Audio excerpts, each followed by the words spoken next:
Ce que notre enquête révèle, c'est qu'il y a eu à minima une immense légèreté de la part d'EDF et Areva lorsqu'ils ont décidé de faire forger la cuve de l'EPR à l'usine du Creusot, à la forge du Creusot. Notre enquête montre qu'à cette époque, en 2005-2006, cette usine n'est absolument pas aux standards requis par l'industrie nucléaire, qui sont très élevés. Et notre enquête démontre une deuxième chose, c'est qu'EDF et Areva étaient parfaitement au courant de cette situation et que malgré cela, ils ont décidé de confier à cette usine la fabrication d'une pièce extrêmement sensible dans une centrale nucléaire. Nous avons obtenu 2 documents notamment qui n'ont jamais été rendus publics jusque-là. Ce sont 2 lettres de l'autorité de sûreté nucléaire à EDF qui, dès décembre 2005, prévient l'électricien que l'usine rencontre de gros problèmes de fabrication, qu'elle a d'énormes problèmes d'assurance qualité. Et ces courriers ont été complétés par une visite sur place du patron de l'autorité de sûreté nucléaire à l'époque, André-Claude Lacoste. Je l'ai rencontré. Il m'a expliqué que ce qu'il avait vu sur place à l'époque l'avait effondré, c'est son mot. Par ailleurs, je suis allé sur place également, compléter cette enquête par du travail de terrain et j'ai recueilli plusieurs témoignages de salariés, d'anciens salariés, qui m'ont bien confirmé que les méthodes d'assurance qualité dans cette usine, à cette époque notamment, étaient particulièrement défaillantes. Il faut remarquer que depuis, cet état de fait a été reconnu par l'autorité de sûreté nucléaire française, mais également par l'autorité de sûreté britannique.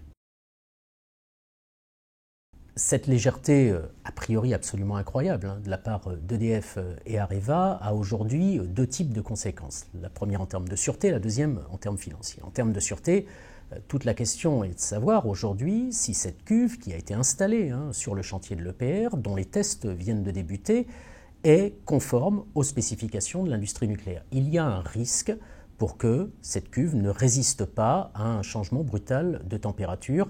Et c'est toute la question qui est actuellement posée à l'autorité de sûreté nucléaire, qui doit rendre son verdict en septembre, dire si oui ou non cette cuve est conforme aux spécifications. La deuxième conséquence de cette affaire, ce sont les effets financiers potentiellement catastrophiques pour EDF et Areva.